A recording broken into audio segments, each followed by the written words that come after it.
네, 반갑습니다. 네. 어제 우리가 그 서장, 첫 번째 편지 끝냈죠. 네. 정서랑의 편지가, 어제 끝났는데, 어제 제가 마무리하면서 그 마지막 단락을 한번 같이 한번 토론하자고 말씀을 드렸는데, 어떻게 글이 안 올라왔던데요. 네.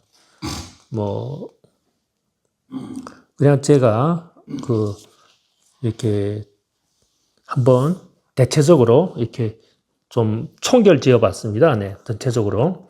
첫 번째는 이 편지에서 발심과 서원이 중요하다. 그렇죠? 발심이 중요하다. 그렇게 표현했죠. 서원, 큰 서원을 세워야 어떻게, 우리가 수행에 큰 도움이 된다.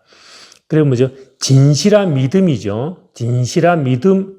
우리가 선제동자가 어떻게 53선지식을 참견할 수 있고 또 그 무상의 이런 깨달음을 성취할 수 있는 건 어떻게? 믿음이라고 했죠. 진실한 믿음이랬죠. 그리고 또 거기에서는 뭐죠?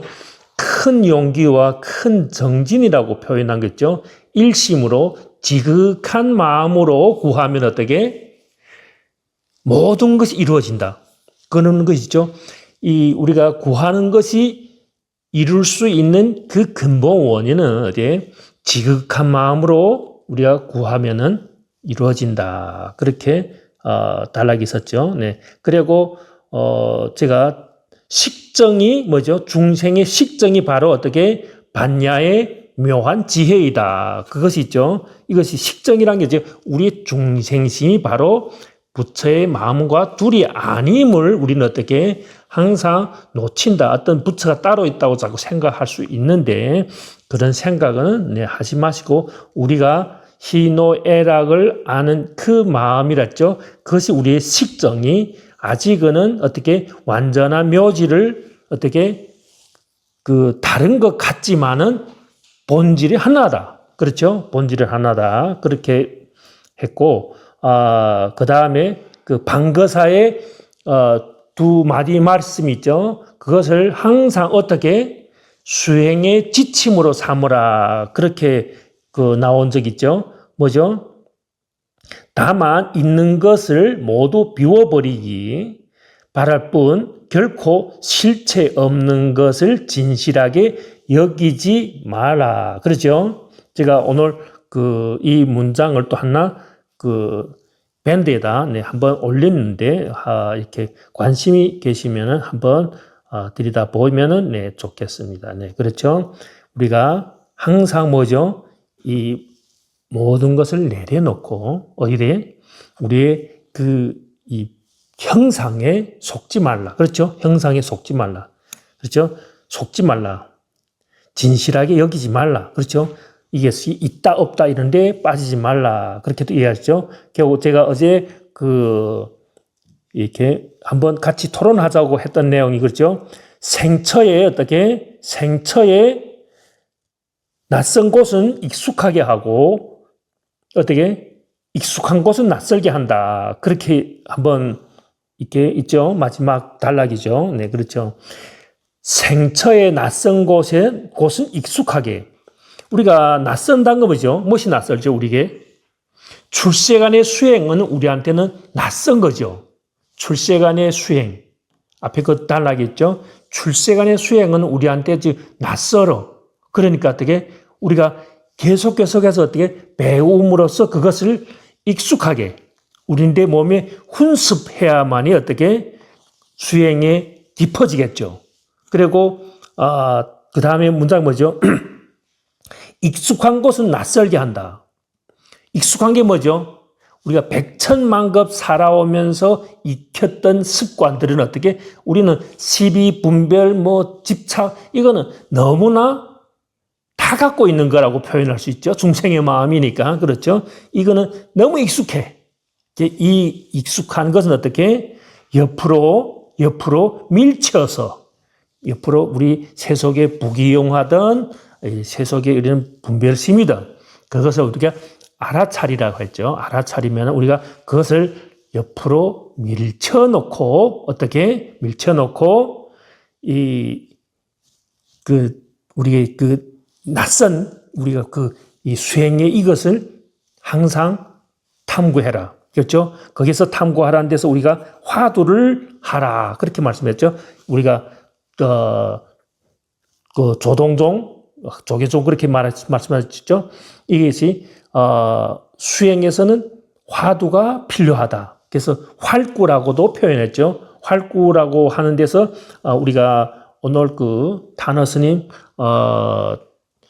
다례제가 있었는데, 오늘 법문에도 똑같이 우리가 제가 타너 스님 번역본을 보면은 거기에 화두 드는 방법에 대해서 오늘 이렇게 육성 법문을 들었는데 똑같은 한마디 뭔가 하면은 무자 화두를 할 때 그렇죠. 유무지무라. 유무지무. 있다 없다 하는 무는 진정한 무가 아니다. 있다 없다. 이 무는 어떻게 관념 속에 사량 분별하는 무라고 하죠. 있다, 개개불성이 있다 없다. 이거는 진정한 무가 아니라고 표현하는 거죠. 관념의 무고 사량 분별하는 무라고 해요. 그러면 어떤 것이 진짜인가? 진무지무라. 진정한 무는 있다 없다를 둘 다 한 번에 내려놨을 적에 그것이 진정한 무란 거죠. 있다 없다의 무가 아니라 있다 없다가 떨어져 나가는 무분별의 그 마음을 무심의 마음이라고도 표현할 수 있겠죠. 이와 같이 화두를 참고할 때 이렇게 우리가 이 방향 그렇죠. 우리가 수행의 지침으로 삼을 때 이렇게 하면은 도움이 되지 않을까 한번 생각하면서 앞에 정시량의 편지는 마무리 짓도록 하겠습니다. 어떻게 말씀 드릴 거 있습니까? 입성 스님, 성경 스님. 전에는 성경 스님 말씀 잘 하시다가 네, 이게 올라오니까 잘 안 하시네요. 네, 그냥 제가 잠깐 덧붙여서 금화사님한테 혼날 것 같아서 하나만 덧붙인다면 아까 낯선 곳은 익숙하게 하고 익숙한 것은 낯설게 하는 일이 바로 이것입니다 라는 이 말을 앞에 113페이지 아래쪽에 보면은 비유하자면 파리가 곳곳에 앉을 수 있지만 오직 불꽃 위에는 앉을 수 없는 것처럼 중생도 그러하여 곳곳에 머물 수 있지만 오직 반야 위에는 머물 수 없다라고 이렇게 표현한 것을 끄집어서 이야기한다면은 우리가 이제 낯설다라는 것은 우리가 익숙한 것은 무엇이든 붙잡고 그것을 정리하고 그리고 또 거기에서 개념화시키는 것은 익숙하지요. 하지만 이 낯선 것은 바로 반야입니다. 반야는 이 파리가 불꽃 위에 앉을 수 없는 것처럼 무엇 하나 붙잡을 수 없는 것이거든요. 다만 이름해서 도다, 본래 면목이다, 아니면 뭐 자성이다, 다양하게 또 이름은 붙일 수 있고 하지만은 실제 여기 주석에도 나오지만 공문에는 머물기가 어렵다. 공예문에는 머물기가 어렵다라고 이렇게 표현되어 있는데 낯선 것은 바로 이 반야가 우리가 아직 낯섭니다. 왜냐하면 우리는 늘 끊임없이 앞서 말했지만 집착하고 그리고 또 그것을 개념화시키고 항상 붙잡으려고 하는 마음이 있기 때문에 파리가 곳곳에 앉는 것처럼 붙잡으려고 하는 마음인데 이 반야는 어디 하나 머물지 못하는 마음이고 그리고 또 규정 지을 수 없는 것이고 그리고 또 규칙과 격식에서 벗어난 것이기 때문에 이것은 사실 우리가 한 번도 경험해보지 못한 것이다라고도 표현할 수 있을 것 같습니다. 그래서 일단 이 낯선 것을 익숙하게 하려면은 먼저 이 낯선 것이 무엇인지 경험을 해야 하지 않을까라는 생각을 제가 좀 하게 됩니다. 그래서 먼저 우리가 이제 이 반야를 한번 경험해야 이 낯선 것에 익숙할 수도 있기 때문에 오직 지금 우리 공부하는 입장에서는 이 반야에 대한 경험을 꼭 한번 내가 해보고 싶다. 이 반야가 무엇인지, 이 머물 수 없는, 파리가 머물 수 없는 이 불꽃이 무엇인지 한번 경험해보고 싶다라고 마음을 내는 것이 앞서 금화스님께서 끊임없이 얘기했었던 발심이고 또 그것이 또 화두가 아닌가 그렇게 생각합니다. 이 정도로 잠깐 덧붙여서 이야기를 마치도록 하겠습니다. 감사합니다. 네. 그러면 오늘 두 번째 이 참정 할로가 묻는 편지를 좀 하도록 하겠습니다. 제가 얼마 전 조실 스님을 방문했을 때 스님께서 꽉 막혀 있던 저를 분발시켜 주신 덕분에 문득 깨우친 바가 있었습니다. 그렇죠? 공부가 어떻게 꽉 막혔던 공부가 아까 탁 깨우침이 있었다. 돌이켜보면 저는 근기가 어둡고 둔하여 일생 배우고 이해한 것이 모두 분별심이 견해에서 떨어져 있었습니다. 그렇죠? 분별하는 마음으로 수행을 하였다. 그렇죠? 아까 있다 없다는 무로 이렇게 수행을 했다. 그렇게 했죠. 그렇게 이해할 수도 있겠죠. 하나를 취하고 하나를 버림에 마치 옷이 해지고 엉긴 채로 가시덤불 속을 지나가는 것과 같아서 어떻게 걸을수록 스스로를 더 얽매이는 것과 같았습니다. 그렇죠? 우리가 이 공부하는 방법이 틀렸기 때문에 어떻게 이렇게 갈수록 더 힘든 그 형상이 나타나죠. 그래서 우리가 앞에 그 장절에서 또 배웠듯이 뭐죠? 공부는 어디에? 쉬운 데로 가는 거죠. 쉽게. 우리가 그렇죠. 이렇게 막 그렇게 하는 것이 아니라 어떻게 쉬운 곳에서 공부가 된다는 우리가 구절이 앞에서 한번 제가 읽은 적이 있죠. 이제 한번 웃음에 어떻게 탁 문득 깨우치니까 어떻게 한번 웃음에 어떻게 의심이 문득 풀어지니 기쁘고 다행스러움을 말로 할 수 있겠습니까? 대종장께서 자상한 자비를 베풀지 않으셨다면 어찌 이러한 곳에 도달했겠습니까? 그렇죠? 우리가 한번 이렇게 공부를 체험하고 이렇게 쓰는 편지죠. 여기서 성에 도착한다 하는데 이거 천주성에 도착한 이래 옷 입고 밥 먹고 손자 아이를 안고 노는 가지 일들이 옛날 그대로입니다만, 그렇죠? 옛날과 생활이 바뀌지 않았지만 이미 우속되고 막히는 느낌도 없고, 그렇죠? 옛날에는 뭔가 이게 공부가 딱 걸려갖고 막혀갖고 그런 느낌이 있었는데 느낌이 없어졌고 기이하고 특별하다는 생각을 하지도 않습니다. 어떤 빛이 번쩍하고 그런 것이 아닌, 그렇죠? 편안함이죠. 평상심이라고 표현할 수도 있지 않을까요? 이미 구속되고 막히는 느낌도 없고 기이하고 특별하다는 생각을 하지도 않습니다. 그 나머지 오래된 습관과 장애도 점점 가벼워지고 있습니다. 그렇죠? 분별하고 시별 그런 것이 옛날에는 공부에도 이 집착이 있거든요. 공부에도 분별하고 또 이 집착하는 것이 또 있는데 그런 이 마음도 다 점점 가벼워지고 있습니다. 작별할 때 간곡히 당부하신 말씀은 잊지 않고 있습니다. 거듭 생각해 보니 이제야 비로소 선문에 들어왔지만, 그렇죠? 그래도 발을 디뎠다. 그렇죠? 큰 법에 아직 박지 못하여 시시각각 사물을 대하고 일을 처리함에 아직 장애가 없지 않습니다. 그렇죠? 안주고는 탁 했다 해서 싹 다 없어지는 것이 아니죠.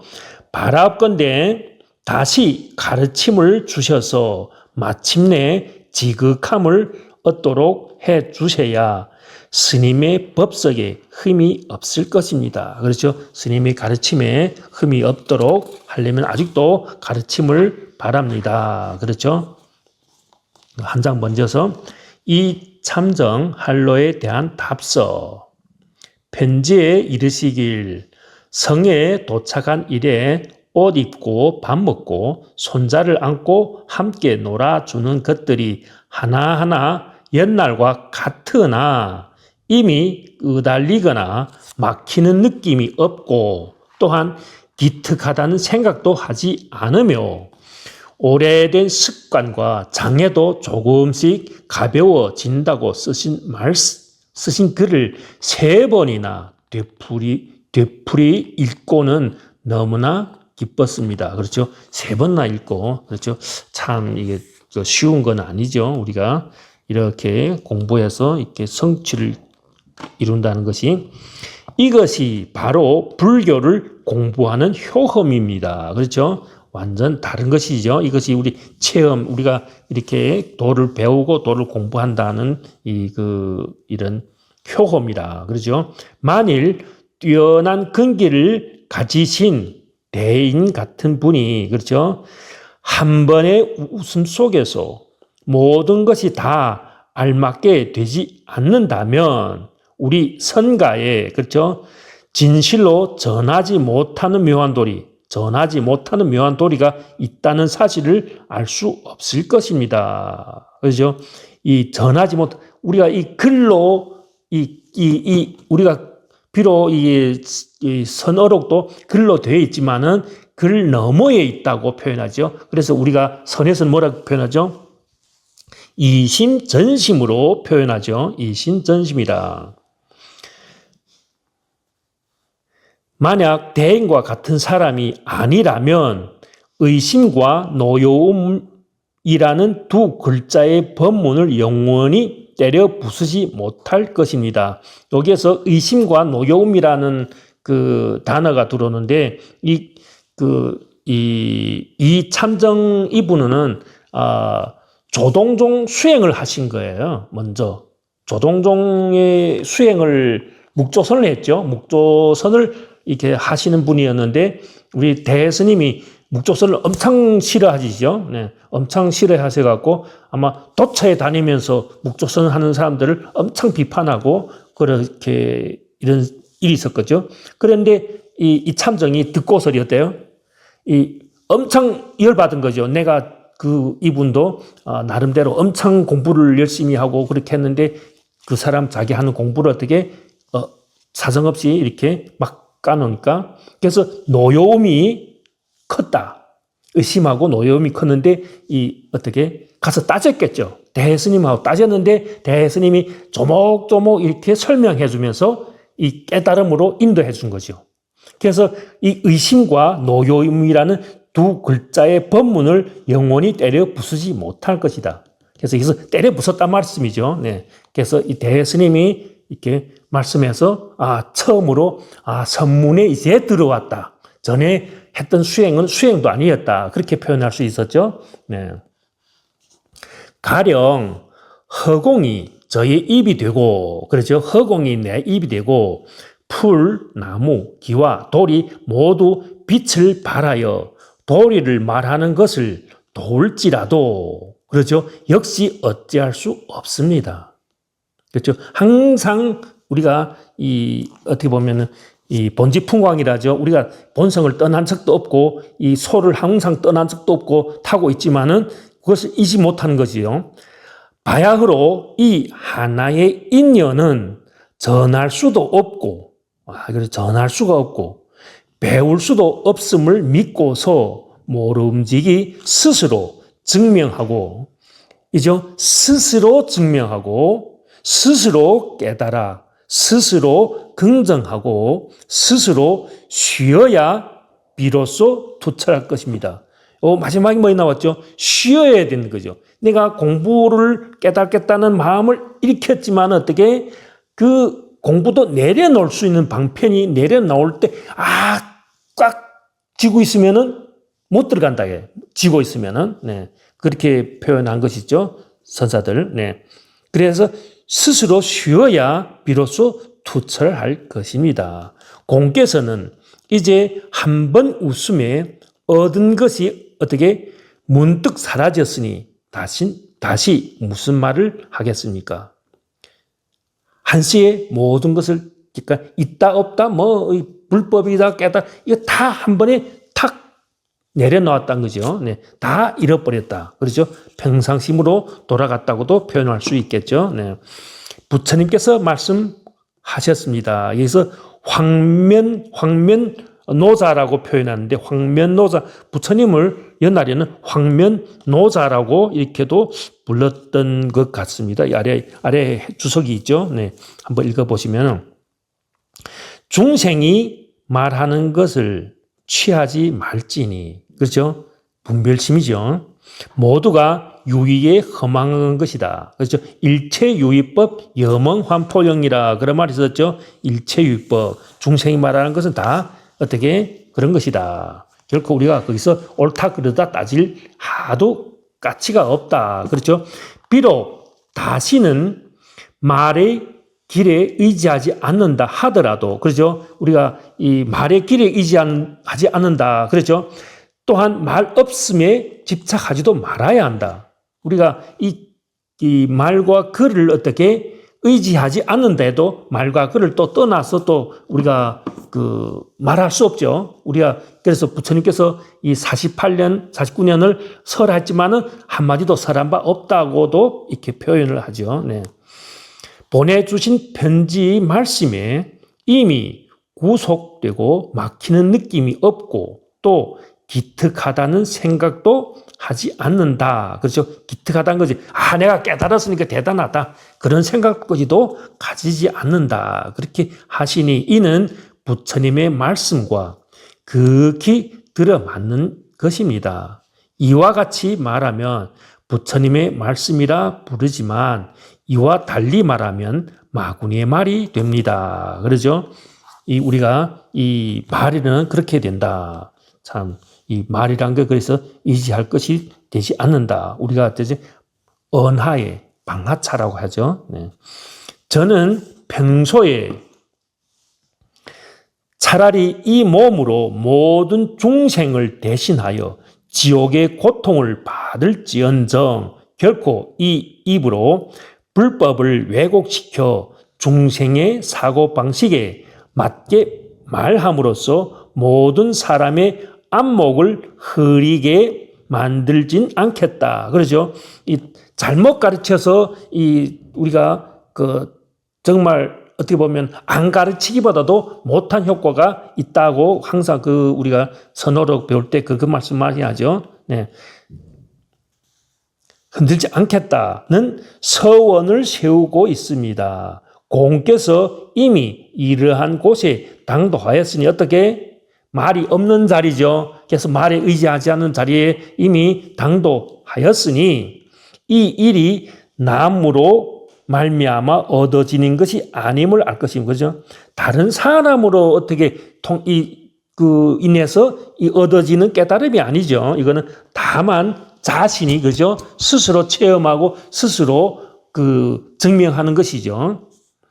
다만 이전과 다름이 없을 뿐 또다시 큰 법을 밝히느니 밝히지 못하느니 상황에 따라 막히느니 막히지 않느니 하고 묻지는 말아야 합니다. 만약 이런 생각을 한다면 이전과 다르게 됩니다. 그렇죠? 다만 망상이 쉬워진다. 그렇게 표현했죠. 무엇이 다르죠? 옛날과 다르다면은 애기 보고 손자 데리고 놀고 밥 먹고 똑같은데 어떻게 쉬워지는 거죠. 망상이 쉬워졌죠. 그래서 헐떡거리지 않는다.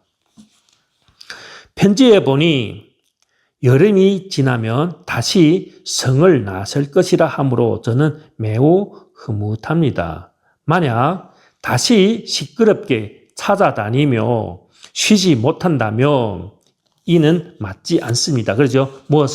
뭔가 공부를 찾아다니고 뭔가 이렇게 헐떡거리면 그거는 옳지 않다. 그렇죠?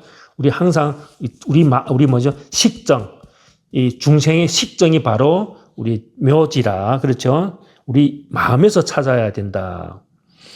지난 날에는 공이 크게 기뻐함을 보았기 때문에 감히 말해주지 않았으니 그 당시에는 조금 어떻게 참았죠. 네. 지적하는 말이 무시당할까봐 염려스러웠기 때문입니다. 이제 공익 기쁨도 이미 가라앉았으므로 전 마음이 평정해졌으므로 감히 가리켜 보겠습니다. 한마디 한다. 그렇죠. 이 일은 결코 경솔히 해서는 안 되고 반드시 얻기 어렵다는 생각을 해야 합니다. 그렇죠? 쉽지 않죠. 흔히 근기가 날카롭고 지혜가 뛰어난 사람이 힘들지 않게 얻고서는 드디어 경솔한 마음을 내어 곧 수행을 하지 않음으로써, 그러죠? 이게 퇴보가 된다는 거 한번 한 적 있죠? 쉽사리 눈앞의 경계에 끄달려 주인공 노릇을 하지 못하게 됩니다. 이 주인공이라 하겠죠? 주인공.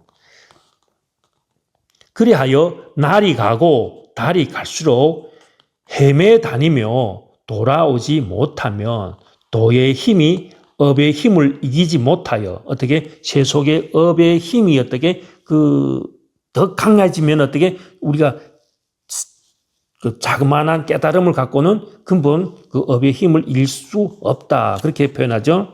못하여 마구니가 기회를 얻게 됩니다. 그렇죠? 결정적으로 마구니에게 사로잡혀 버리면 목숨이 떨어질 때가 되어도 역시 힘을 얻지 못합니다. 반드시 기억해 두십시오. 그렇죠?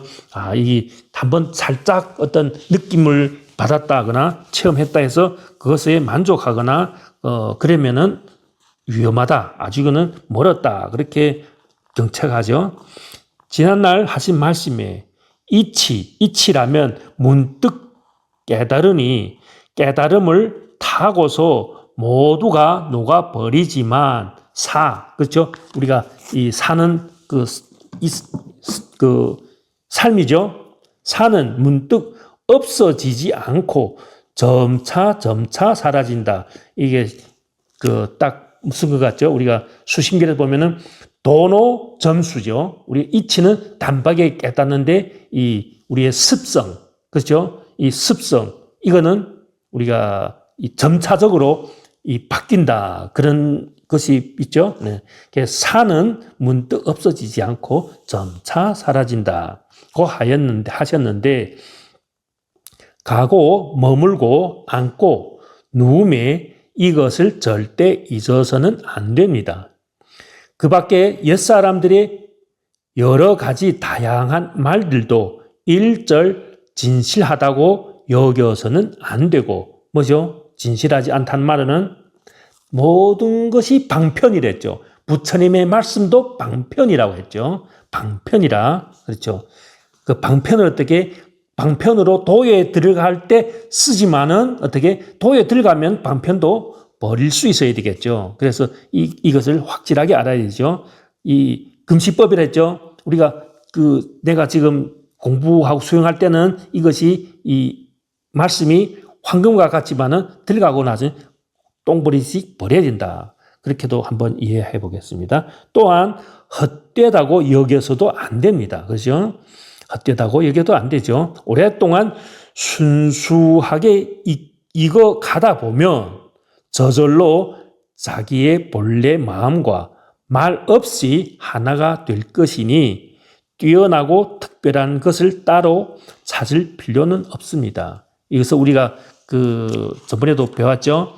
이 보임이라고 표현했죠. 우리가 한번 이렇게 공부에 대해서 이렇게 연차가 생기면은 보임을 한다. 그런 말씀이 있었죠. 우리가 대스님도 한번 점이 깨닫고 보임의 시간을 가지는 첫 번째 깨달음이 있었죠. 네. 오늘은 여기까지 하도록 하겠습니다. 네.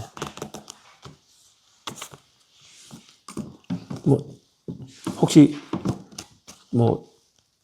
할 말씀 있으시면 한 말씀.